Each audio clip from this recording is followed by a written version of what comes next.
एक second recording start करती हूँ। हाँ, स्टार्टिंग में क्या था कि द्रुपद महाराज और द्रोणाचार्य जो एक ही गुरुकुल में पढ़ते थे, मतलब उठना बैठना खाना पीना सब कुछ उनका एक साथ होता था। इतनी घनिष्ठ दोस्ती थी कि उन्होंने कहा था कि जब हम बड़े होंगे ना, तो हमारे पास जो कुछ भी होगा हम आधा आधा बांटेंगे, सेम जैसे सुदामा कृष्ण की स्टोरी थी। बिल्कुल। बट सुदामा कृष्ण की स्टोरी में था कि भगवान का डेडिकेशन बहुत ज्यादा था। ठीक है। लेकिन यहाँ पे द्रुपद महाराज का डेडिकेशन उतना नहीं था। कैसे पता चलता है? कि बचपन से लेके वो बड़े हुए तब तक दोनों साथ में थे। लेकिन द्रुपद जैसे राजा के पुत्र थे, तो द्रुपद महाराज थे, तो उनके पास तो बहुत सारी संपत्ति थी, खूब था। लेकिन द्रोणाचार्य जो थे वो द्विजो उत्तम थे। मतलब कि ब्राह्मणों में उत्तम थे। लेकिन जैसा कि आपको पता है ब्राह्मणों के पास संपत्ति नहीं रहती है। उन वो क्यों नहीं रहती है उसके पीछे भी एक स्टोरी है। ठीक है, वो बाद में सुनाऊंगी, वो चैप्टर्स के बाद में जब आएंगी ना तब बताऊंगी। तो जनरली ये तो होता कि उनके पास इतना पैसा नहीं था। मतलब उनकी जो वाइफ थी उनका नाम था कृति था। तो मतलब उनकी जो वाइफ थी वो राइस का पानी बना के बच्चों को पिलाती थी। तो इतना जब दयनीय हालत था, तो उनको याद आया कि बचपन में मेरे द्रुपद महाराज जो है मेरे मित्र थे, तो उनके साथ पास जाके मैं थोड़ा उनसे मैं हेल्प मांगता हूँ। तो वो गए द्रुपद महाराज के पास और द्रुपद महाराज से कहा कि हम दोनों मतलब उनको याद दिलाना पड़ा, उनको याद नहीं था द्रुपद महाराज। तो उन्होंने द्रोणाचार्य जी ने बोला कि बचपन में हम लोग मित्र थे और गुरुकुल में साथ में पढ़ते थे। तो द्रुपद महाराज जी ने तो मतलब पहचानना ही उनको मना कर दिया। पता चल जाता है व्यक्ति की जो मेंटलिटी है ना, उससे पता चल गई थी। उन्होंने बोला कि मैं नहीं जानता हूँ। फिर उन्होंने आगे बोला कि तुमने कहा था, हमने डिसाइड किया जो कुछ भी हमारे पास होगा हम आधा आधा करेंगे। तो वो हंसने लगा उसके ऊपर। तो एक तरह से उनके पूरा इंसल्ट किया उन्होंने। तो मुझे लगा कि तो उनको लगा द्रोणाचार्य जी को कि ये तो बहुत इंसल्टिंग फील हुआ है, क्योंकि ब्राह्मणों को पता है मतलब अगर आप कुछ भी करते हो ना तो बहुत तकलीफ होती है। तो उन्होंने क्या किया, उस समय तो वो चले गए वहां से, फिर कुछ नहीं बोला। लेकिन अभी जैसे बीच में उत्तम थे वो, तो पहले क्या होता था कि जैसे अभी स्टेट वाइज जैसे इंडिया स्टेट है, फिर हमारा अमेरिका है, साउथ अफ्रीका है, सैन फ्रांसिस्को अलग अलग होते थे। लेकिन उस समय क्या था, पूरा की पूरा एक खंड था। मतलब कि भारत एक पूरा खंड था, उसमें स्टेट वाइज वगैरह ऐसे नहीं था। तो मतलब उसका जो राज्य राजा था उसमें धृतराष्ट्र था। धृत राष्ट्र मतलब पूरे राष्ट्र का जो राजा था वो धृतराष्ट्र था। ठीक है। और उस समय उनके बच्चे भी थे, कौरव थे और पांडव भी थे। तो जनरली क्या था होता है कि उनको शिक्षा देने के लिए कोई ऐसे गुरु की आवश्यकता थी कि मतलब उनको प्रॉपर से पूरा एकदम एक्सीलेंस देते हैं, इतना अच्छा उनको चाहिए था। तो गए द्रोणाचार्य जी महाराज वहीं पे रहते थे। द्रोणाचार्य जी जो वहीं पे रहते थे, उद्दीज में उत्तम थे और मतलब इतने ज्यादा थे अच्छे से। आपने तो उनकी स्टोरी सुनी होगी कि उन्होंने वहां पे एज अ फ्रीलांसर काम करना शुरू कर दिया। मतलब भीष्म पितामह ने अपने अंडर में रख लिया उनको और अच्छी सैलरी उनको मिलने लगी। बट कोई भी होता है ना अपना इंसल्ट बिल्कुल नहीं भूलता है। तो उनको द्रुपद महाराज ने जो इंसल्ट की थी उनको याद थी। उन्होंने अर्जुन को इतना एक्सपर्ट कर दिया उसमें लड़ने में कि जब अर्जुन बड़े हुए तब उन्होंने अर्जुन से कहा, ये सब बताया उन्होंने कि भाई मेरे साथ में ये सब कुछ हुआ है। तो द्रुपद महाराज जो थे कि द्रुपद महाराज ने ऐसा किया है, तो अर्जुन को भी गुस्सा आया। फिर द्रोणाचार्य ने बोला कि अगर तुम मेरे शिष्य हो तो तुम इसका बदला लेके रहोगे। तो अर्जुन युद्ध करने के लिए गया द्रुपद महाराज से। उस समय उनकी कुछ शादी वगैरह नहीं हुई थी, बाद में द्रौपदी से शादी हुई थी। उस समय युद्ध करने गए। फिर युद्ध करने गए तो अर्जुन तो बहुत ही अच्छे धनुर्धर हैं, बहुत ही अच्छा तीरंदाजी करते हैं, बहुत ही सुंदर मतलब वो युद्ध में अच्छे से करते हैं, क्योंकि उनके पास तो इंद्र का भी वज्रास्त्र था, अग्निदेव ने उनको रथ दिया हुआ था जैसे कि हम जानते हैं। तो अर्जुन ने बड़ी इजीली द्रुपद महाराज को हरा दिया। अभी जनरली राजा थे, उनको भी पूरा आत्मग्लानि हुआ। लेकिन उनके पास कुछ हथियार नहीं था, इन सेंस अभी मैं क्या करूं। तो बट उनके पास एक होता है कि वो अपनी इच्छा से वो कुछ कर सकते। उस समय ये था कि यज्ञ करके तपस्या करके भगवान से कुछ भी वरदान मांग लेते हैं, ऐसा कुछ था। तो द्रुपद महाराज ने बहुत यज्ञ किया, तपस्या किया। और उस तपस्या से भगवान इतने खुश हुए कि उन्होंने द्रुपद महाराज को धृष्टद्युम्न नामक एक बेटा दिया। और ये बोल के दिया कि वो द्रोणाचार्य का तुम्हारा वध करेगा, इस तरीके से ऐसे बोला। मतलब ऐसे भगवान ने डिक्लेयर कर दिया था उस समय, क्योंकि तपस्या के बल पे जैसे आपने देखा होगा कि हिरण्यकश्यप ने कितनी तपस्या की थी और ब्रह्मा जी से ये बहुत कुछ मांग लिया था। जब प्रहलाद की जो स्टोरी आती है, तो पहले जमाने में भी ऐसे होता था। तो ये वर मांग लिया, तो धृष्टद्युम्न हुए उनके। और फिर धृष्टद्युम्न जो थे सेम चीज देखो यहाँ पे आप द्रोणाचार्य की एकदम इंटेलिजेंसी देखना, कि उनको पता था कि द्रुपद का बेटा मेरा वध करेगा, लेकिन अपने कर्तव्य से बिल्कुल विमुख नहीं हुए। उस समय वो एक ही थे पंडितों में कि जो उनको अच्छे से शिक्षा दे सकते थे। तो द्रुपद महाराज के बेटे धृष्टद्युम्न को उन्होंने शिक्षा दी, पूरा बचपन से लेके बड़े तक गुरुकुल में उनको बड़ा किया, और उनको पता था कि जो भी मैं शिक्षा दूंगा ये मेरे अगेंस्ट में यूज करेगा। तो यही तात्पर्य यहाँ पे द्रोणाचार्य उनको टॉन्टिंग वे में, द्रोणाचार्य को टॉन्टिंग वे में कौन बोलता है, दुर्योधन बोलता है कि देखो तुम्हारा ही शिष्य यानी कि द्रुपद का पुत्र धृष्टद्युम्न तुम्हारे ही खिलाफ व्यूह रचना कर रहा है। तो ये सेंटेंस आपने देखा था उस समय, यही सेंटेंस बोल के द्रोणाचार्य को याद दिलाया कि तुमने ही उसको इतना शिक्षा दी है, इतना अच्छा तुमने उसको धनुष विद्या सिखाई है कि आज तुम्हारे ही अगेंस्ट में खड़ा होगा। ठीक है, समझ में आया ये स्टोरी? ये स्टोरी नेक्स्ट टाइम मुझे सुनानी है, अभी मैंने सुनाई ना आपको। जब एक ये चैप्टर खत्म हो जाएगा, चैप्टर 1, तो आप लोगों के क्वेश्चंस वैसे बहुत कम आ रहे हैं, ज्यादा क्वेश्चंस नहीं आ रहे हैं। तो मैं समझना चाहती हूँ कि आप ये चैप्टर को समझ पाए या नहीं समझ पाए। तो एक छोटा सा क्विज होगा, बहुत इजी क्विज होगा, लेकिन उस क्विज को अच्छे से वही कर पाएंगे जो क्लास रेगुलरली कर पा रहे हैं और थोड़ा सा स्टडी कर पा रहे हैं। 10-15 मिनट डेली के 24 घंटे में से तो निकालना ही है। भगवान की भगवत गीता को समझना इतना आसान नहीं है, थोड़ा आपको मेहनत तो करनी पड़ेगी। ठीक है, एक स्टोरी हो गई। और दूसरी स्टोरी कौन सी थी ममता माता जी?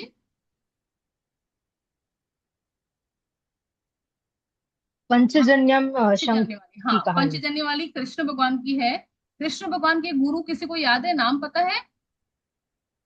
अनम्यूट करके बोलेंगे अगर पता है तो।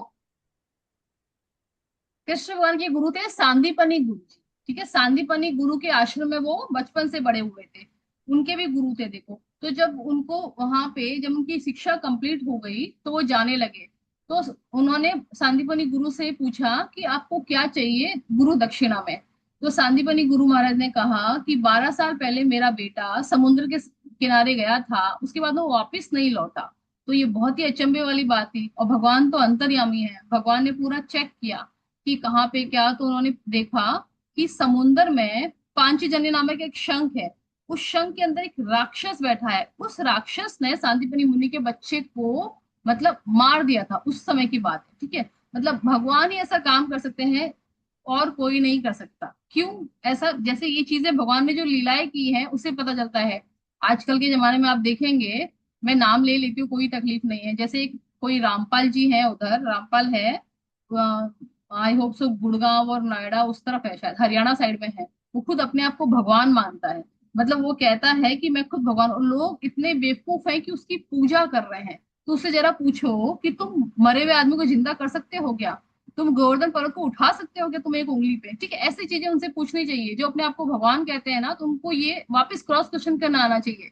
लेकिन जनता बेवकूफ होती, मैं भोली भी नहीं बोलूंगी, बेवकूफ होती है कि वो क्या क्या करते हैं उनके बारे में। आप सुनना कभी गूगल में चेक करना कि रामपाल का क्या क्या वहां पे चल रहा है।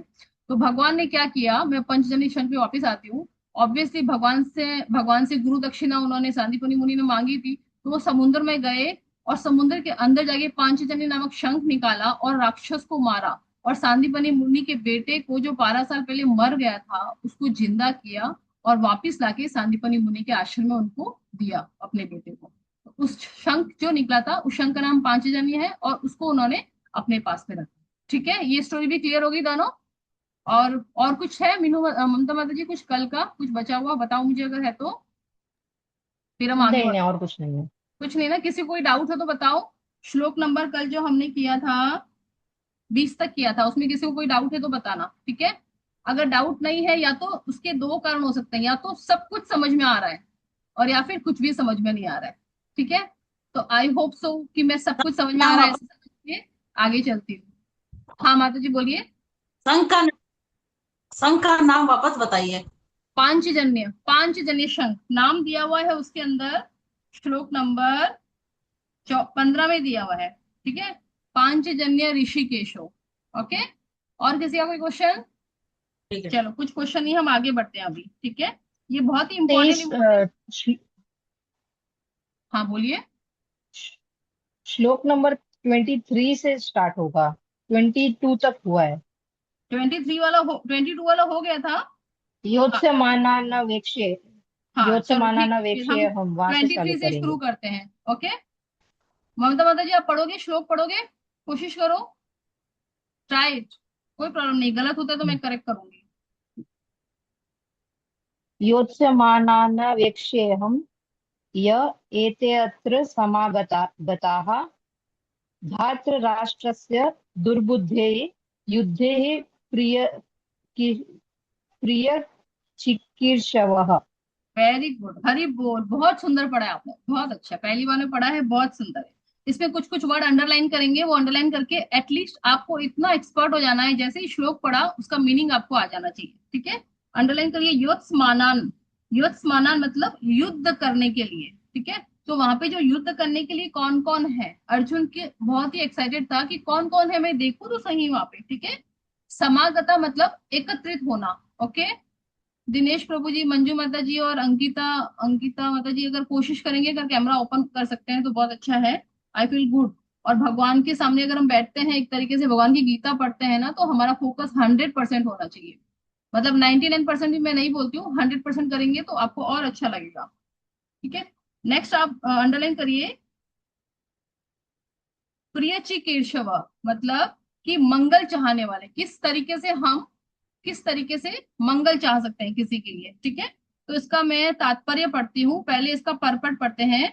मुझे उन लोगों को देखने दीजिए जो यहाँ पर धृतराष्ट्र के दुर्बुद्धि पुत्र दुर्योधन को प्रसन्न करने की इच्छा से लड़ने के लिए यहाँ पे आए हैं। ये कौन किससे बोल रहा है, ममता माता जी, कौन किससे बोल रहा है, बताइए, थोड़ा सा फोकस। ये जो ट्रांसलेशन है कौन अर्जुन किससे बोल रहा है। अर्जुन कह अर्जुन अर्जुन बोल रहे कह हैं। रहे हैं कृष्ण से। हाँ, वेरी गुड, बहुत अच्छा, इसको बोलते हैं फोकस करना, ठीक है। इसलिए मैं बोलती हूँ कि कैमरा को एकदम अलर्ट रख के पढ़ेंगे, ठीक है। और उसी में आपके क्वेश्चंस भी आएंगे, डाउट्स भी आने चाहिए। क्वेश्चन पूछना एक, क्या बोलते हैं उसको, बहुत अच्छी निशानी, बड़ी निशानी है कि हम इसमें अलर्ट हैं, ठीक है। तो अर्जुन ने कृष्ण भगवान से पूछा, मुझे उन लोगों को देखने दीजिए जो यहाँ पर धृतराष्ट्र के दुर्बुद्धि पुत्र दुर्योधन को प्रसन्न करने की इच्छा से लड़ने के लिए आए हैं, अर्जुन कृष्ण भगवान से कहते हैं। अभी देखिए यहाँ पे अर्जुन के कितने सारे नाम है, पार्थ है, कुंती पुत्र है, बहुत सारे भगवान कृष्ण के बहुत सारे नाम है। और दुर्योधन का सिर्फ एक नाम आया है, दैट इज ऑल्सो दुर्बुद्धि पुत्र, मतलब कि जिसकी बुद्धि नहीं हो, ठीक है। तो मतलब मैं जब इस भगवत गीता को पहली बार पढ़ रही थी, तो मुझे इतनी हंसी आई कि मतलब क्या बोले इसमें। अभी उसको दुर्बुद्धि पुत्र क्यों कहा गया है वो मैं बताती हूँ, कि यहाँ पे अर्जुन कह रहा है, ऑब्वियसली उसका वो भाई है, ठीक है। और उसी की इच्छा से ये युद्ध हो रहा है, अगर वो चुपचाप 5 गांव दे देता तो सब कुछ अच्छा हो जाता। लेकिन उसने क्या किया, उसको खुद अपनी मौत को बुलावा दे रहा है। तो आजकल के जमाने में जो अपनी मौत को बुलावा देता है, मतलब कि जान कुछ ही कोई गलतियां करता है, भगवान तक आ गए उसको समझाने के लिए, लेकिन फिर भी वो नहीं मानता है, तो वो दुर्बुद्धि पुत्र, दुर्बुद्धि हो जाता है, ठीक है। तो हमें भी दुर्बुद्धि नहीं बनना है। हमें भगवान अपना सिक्स सेंस हमें बताते हैं कि बेटा तुम इस तरीके से काम करो, ऐसे करो। अगर हम उन चीज को नहीं मानेंगे तो हम भी दुर्बुद्धि की श्रेणी में आएंगे, ठीक है। तो इसमें ज्यादा कुछ नहीं है, तात्पर्य पढ़ेंगे। परपट कोई पढ़ना चाहेगा, हिंदी में है, नहीं तो मैं पढ़ती हूँ आगे।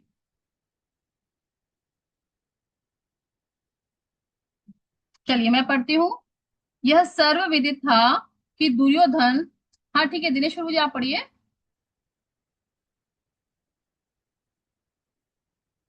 आवाज नहीं आ रही आपकी, अनम्यूट करिए। जी, हाँ। हरे कृष्णा माता जी।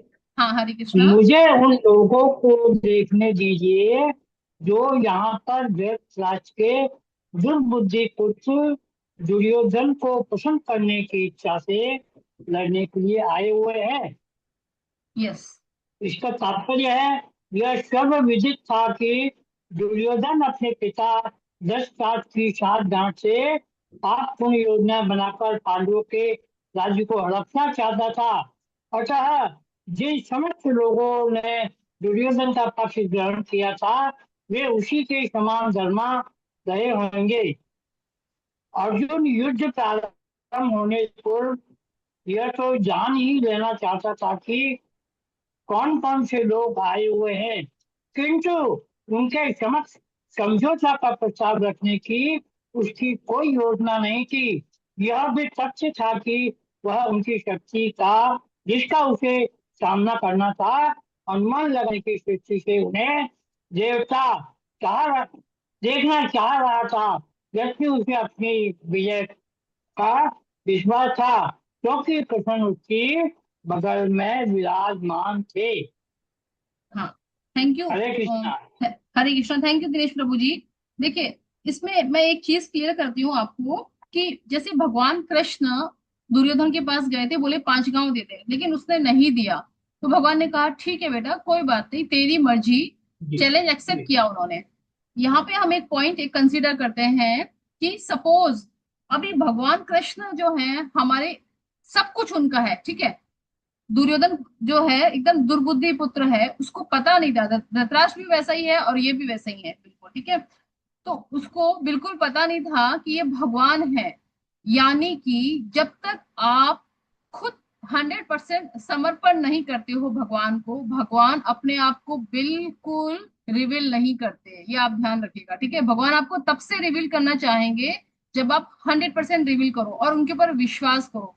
तो यहाँ पर ये पॉइंट बहुत जरूरी है। दुर्योधन के आंखों के सामने थे, लेकिन वो भगवान को समझ नहीं सका। अर्जुन अच्छे से समझ पाया, क्योंकि अर्जुन उनका मित्र था, अर्जुन उनका सखा था, और सबसे इंपॉर्टेंट अर्जुन उनका शिष्य था। अर्जुन ने उनको अपना गुरु मान लिया था, तभी वो अर्जुन को रिवील करती है। अदरवाइज अर्जुन को भी नहीं करते। अदरवाइज देखो दुर्योधन की कितनी किस्मत उसकी फूटी हुई थी, मान कि भगवान उसके सामने है और वो समझ नहीं पा रहा है। तो हमारे सामने भी ऐसा कभी हो सकता है। तो आपको जो भी चीजें एज इट इज अगर आप एक्सेप्ट करते हो जो भगवान ने बोला है, अगर शास्त्रों में अगर आप अपना कुछ दिमाग लगाएंगे, तो आप ऐसा नहीं पकड़ पाएंगे। भगवान ने कहा है, ये तथा माम प्रपद्यन्ते ताम भाजी वहामी हम भजामी अहम।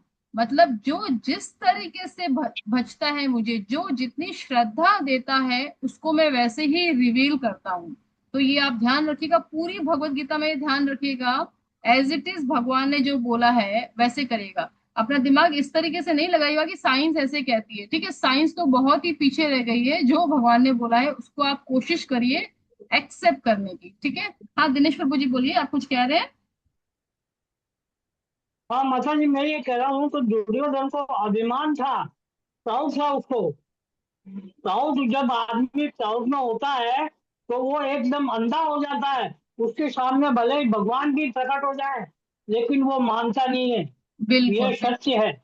बिल्कुल बिल्कुल एकदम ये सत्य, यही बात मैं आप लोगों को सबको बोलना चाहती हूँ। तो एज इट इज एक श्रद्धा भाव से अगर आप भगवत गीता पढ़ेंगे, तो ये भगवान अक्षर फॉर्म में है। जैसे भगवान लीलाएं करते हैं ना, तो भगवान अलग अलग रूप में आते हैं। तो यहाँ पे भगवान अक्षर और शब्द रूप में है। तो आप जितने अच्छे से उसको फोकस करेंगे, उतना अच्छा आपको रिजल्ट मिलेगा, और आपके सामने भगवान रिवील भी करेंगे। भगवान ने क्लियरली आगे के श्लोकों में बोला है, ठीक है। तो चलो अभी नेक्स्ट हम पढ़ते हैं।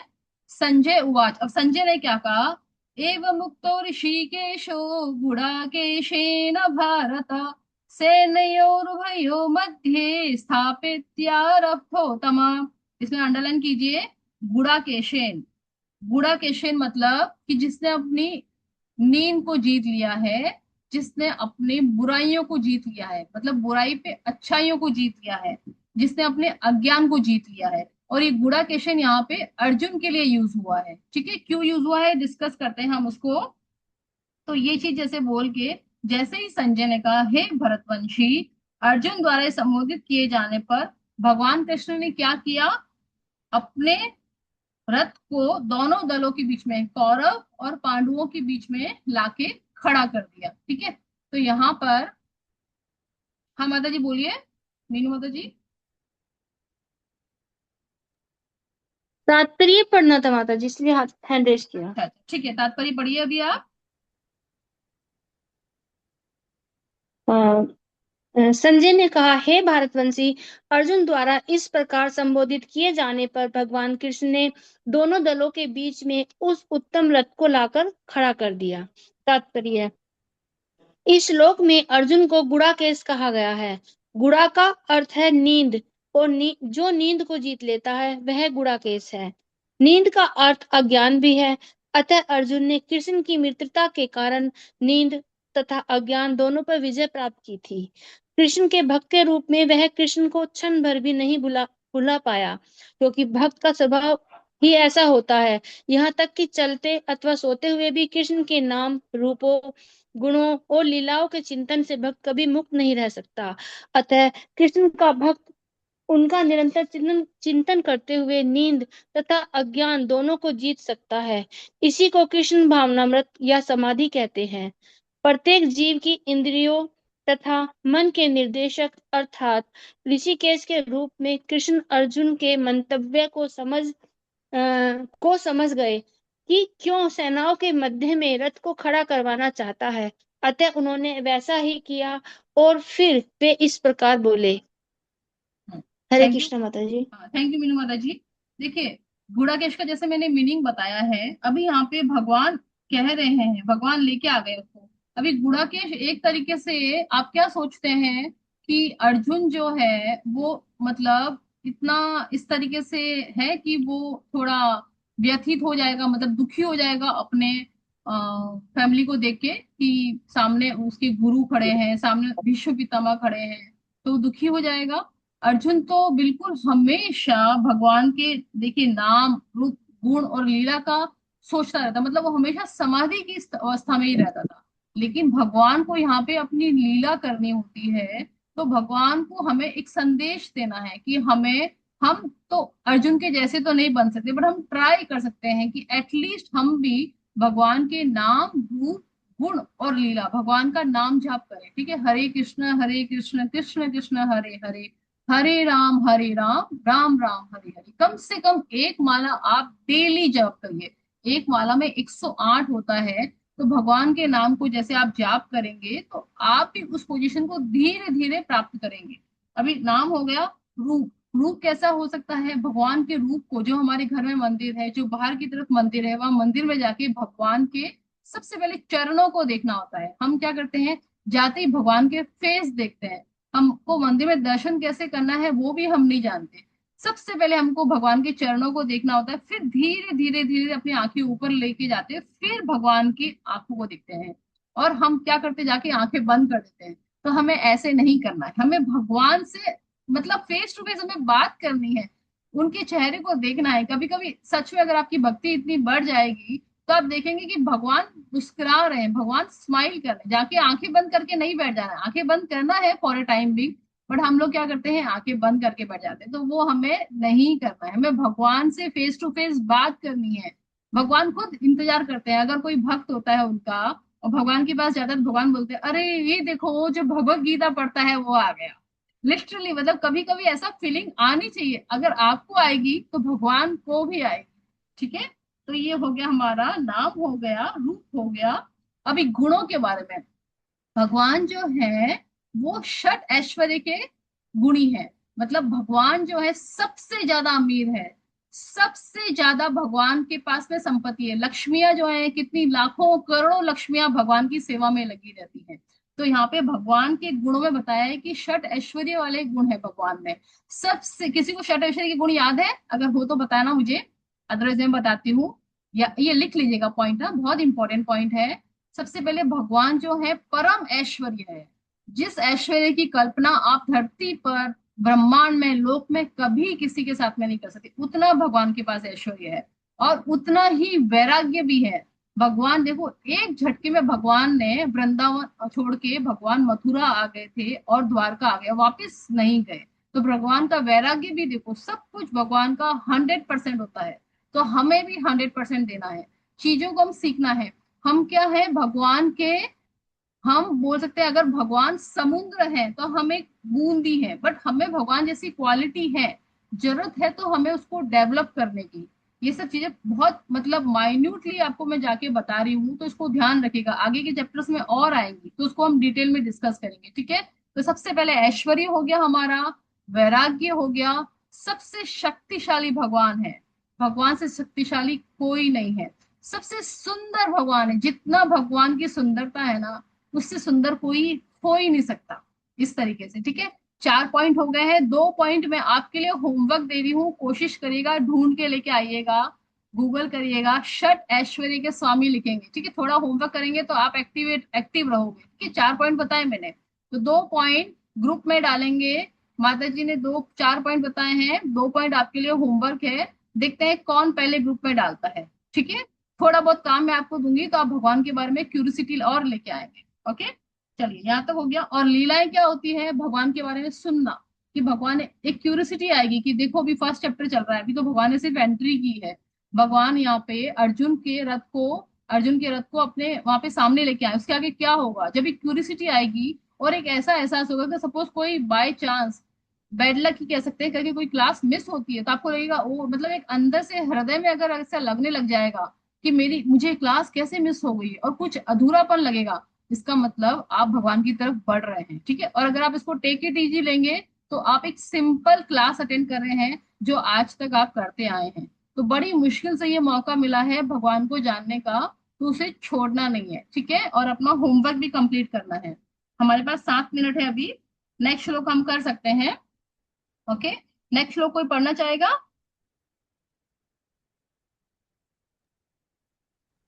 चलिए मैं पढ़ती हूँ फिर, ठीक है। यस माता जी। मैं हाँ मैं हाँ, मैं पढ़ू ठीक है। मैम। हाँ पढ़िए पढ़िए। भीष्म द्रोण प्रमुखतः सर्वेषां च महीक्षिताम् उवाच पार्थ पश्येतान् समन्वेता कुरुनिति।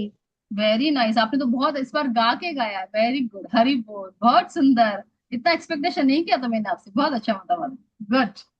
मैं चलिए, संस्कृत स्टूडेंट हूँ मैम। ओ लवली, बहुत अच्छा, तब तो आपके लिए भगवत गीता बिल्कुल एक तरीके से और बड़े बड़े रहस्य खोलने वाली है। जिनको थोड़ी बहुत भी संस्कृत आती है ना, तो वो मतलब संस्कृत पढ़ते ही उनको लगेगा अच्छा भगवान ने ये कहा, बहुत क्यूरियोसिटी आएगी। Very nice. भीष्म द्रोण प्रमुख था, मतलब प्रमुख, सबसे प्रमुख कौन थे, भीष्म और द्रोण। जैसे ही भगवान रथ को दोनों सेनाओं के बीच में लेके गए, तो अर्जुन की नजर भीष्म और द्रोण के ऊपर पड़ी। और महिक्षिताम, महिक्षिताम मतलब यहाँ पे मही से रिलेटेड है कि पृथ्वी, उसने बताया ना कि पूरा एक ही राष्ट्र था, तो संसार भर के जो राजा थे वहां पे खड़े हुए थे। भीष्म द्रोण तथा विश्व भर के समस्त राजाओं के सामने भगवान ने कहा, देखो पात्र, पार्थ, देखो अर्जुन, तुम देखो तो सही, यहाँ पर सारे कुरुओं को देखो, सारे कुरुवंश को देखो। मतलब देखो, भगवान ने कुरुओं को अलग कर दिया और पांडवों को अलग किया, क्योंकि कुरु जो है वो अधर्म के साथ थे, और पार्थ जो थे, जो पांडव जो थे वो धर्म के साथ, इसलिए भगवान ने भी अलग अलग कर दिया। इसे ध्यान रखिएगा इस पॉइंट को। ठीक है, कुरु जो है वो पांडवों से अलग है, क्योंकि उन्होंने स्टार्ट किया है, तो अंत तो भगवान ही करेंगे। ठीक है, इसका तात्पर्य पढ़ेंगे कोई? जी गुरु माँ, हम्म, मैं पढ़ती हूँ। हाँ पढ़िए। अ, भीष्म भीष्म द्रोण तथा विश्व भर के समस्त राजाओं के सामने भगवान ने कहा कि हे पार्थ, यहाँ पर एकत्र सारे कुरुओं को देखो। तात्पर्य है, समस्त जीवों के परमात्मा स्वरूप भगवान कृष्ण यह चाहते थे कि अर्जुन के मन में क्या बीत रहा है। इस प्रसंग में ऋषि के शब्द का प्रयोग सूचित करता है कि वे सब कुछ जानते थे। इसी प्रकार पार्थ शब्द अर्थात प्रथा या कुंती पुत्र भी अर्जुन के लिए प्रयुक्त होने के कारण महत्वपूर्ण है। मित्र के रूप में वे अर्जुन को बता देना चाहते थे कि क्योंकि अर्जुन उनके पिता वसुदेव की बहन प्रथा का पुत्र था, इसीलिए उन्होंने अर्जुन का सारथी बनना स्वीकार किया था। किंतु जब उन्होंने अर्जुन से कुरुओं को देखो कहा, तो इससे उनका अभिप्राय था, क्या अभिप्राय था? क्या अर्जुन वहीं पर रुककर युद्ध करना नहीं चाहता था? कृष्ण को अपनी बुआ प्रथा के पुत्र से कभी भी ऐसी आशा नहीं थी। इस प्रकार से कृष्ण ने अपने मित्र की मन स्थिति की पूर्व सूचना परिहासवश कर दी है। Hare Krishna, thank you so much माता जी, बहुत अच्छा। देखिए अभी इसमें दो पॉइंट इंपॉर्टेंट है। एक तो प्रथा का पुत्र क्यों बोला है, प्रथा पुत्र कहा ना पार्थ के लिए, क्योंकि प्रथा जो है कुंती का दूसरा नाम था। तो भगवान जो है इनडायरेक्टली यहाँ पर बोलना चाहते हैं, भगवान इनडायरेक्टली यहाँ पर बोलना चाहते हैं कि देखो तुम मेरा नाम खराब मत करना, और अपनी मम्मी का नाम, अपनी मैया का नाम तो बिल्कुल खराब मत करना, क्योंकि वो कुंती महारानी के पुत्र थे। भगवान को सब कुछ पता है, लेकिन भगवान फिर भी इंडिकेट कर रहे हैं, इनडायरेक्टली वो हमको कहना चाहते हैं कि तुम ऐसा कुछ कर मत करना जिससे तुम्हारे पेरेंट्स को दुख हो। ठीक है, एक चीज आप याद रखिएगा, जो व्यवहार करते हैं ना, वो आपका पेरेंट्स का इंडिकेशन होता है, मतलब आपके संस्कार जो पेरेंट्स ने दिए वो होते हैं। तो भगवान यहाँ पे डायरेक्टली बोल रहे हैं प्रथा पुत्र। ठीक है, ये जो है बिटवीन द लाइंस पढ़ना बहुत जरूरी है।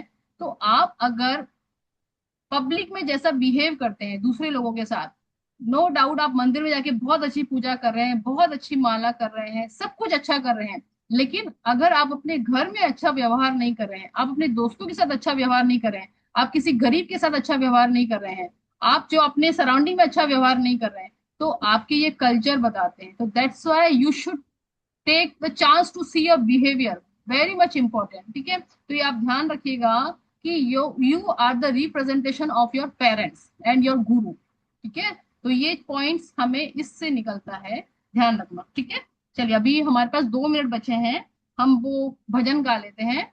आप गाओगे मुंता माता जी आज वो वाला वृंदावन रम्य स्थान? कोशिश करो, कल हमने गाया था, ट्राई करो, और सब जने ट्राई करो। ठीक है, बहुत मजा आता है अगर एक साथ हम 2 मिनट भगवान का भजन गाएंगे ना, भगवान इतने खुश हो जाएंगे कि देखो ये मेरे लिए टाइम निकाल रहे हैं, ये मतलब मेरे बच्चे हैं। इस तरीके से ऐसे फीलिंग आनी चाहिए भगवान को कि हमें भी वो रिवील करें, जैसे अर्जुन को रिवील किया था। ग्रुप में मैंने डाला था, गाइए एक बार, स्टार्ट करिए। हरे कृष्णा। वृंदावन। हाँ, ये गाइए। आप नहीं नहीं, ठीक आप है कर रही हो मैडम। माता जी? बाकी सब, नहीं नहीं, कोई नहीं, आप कर लीजिए। नेक्स्ट टाइम कल चलेगा। हाँ नहीं नहीं कोई बात नहीं, ममता माता जी आप गाइए आज, मीनू माता जी कल गाइएगा आप। ठीक है, अरे चलिए। नहीं नहीं नहीं, मैं अरे नहीं प्रैक्टिस कोई करके बात कल नहीं, गाऊंगी, इट्स ओके। आप आज गई। चलिए गाइए जल्दी से नहीं ना, नहीं, आप 2 मिनट गाइए, बचे सही हुए में। हैं, खत्म हो जाएगा फिर हमारा पूरा, की- नहीं हो पाएगा। कीजिए माता माता जी, कीजिए, आप कीजिए। स्टार्ट करिए, बाकी सब जने म्यूट कीजिए रखेंगे। ममता माता जी। हाँ। वृंदावन रम्य स्थान, दिव्य चिंतामणि धाम, रत्न मंदिर मनोहर। वृंदावन रम्य स्थान, दिव्य चिंतामणि धाम, रत्न मंदिर मनोहर। आवृत कालिंदी रे, राजहंस केली करे, ताहे शोभ कनक कमल। आवृत कालिंदी रे, राजहंस केली करे, ताहे शोभ कनक कमल। चार मध्य हेम पीठ, अष्टदल वेष्टित, अष्टदल प्रधान नायिका। चार मध्य हेम पीठ, अष्टदल वेष्टित, अष्टदल प्रधान नायिका। चार मध्य रत्नासने, बसिया शेन दुई जने, श्याम संग सुंदरी राधिका। तार मध्य रत्नासने, बसी अच्छेन दुई जने, श्याम संग सुंदरी नायिका राधिका। ओ रूप लावण्य राशि अमीय तो उसके बाद नहीं आ रहा थोड़ा।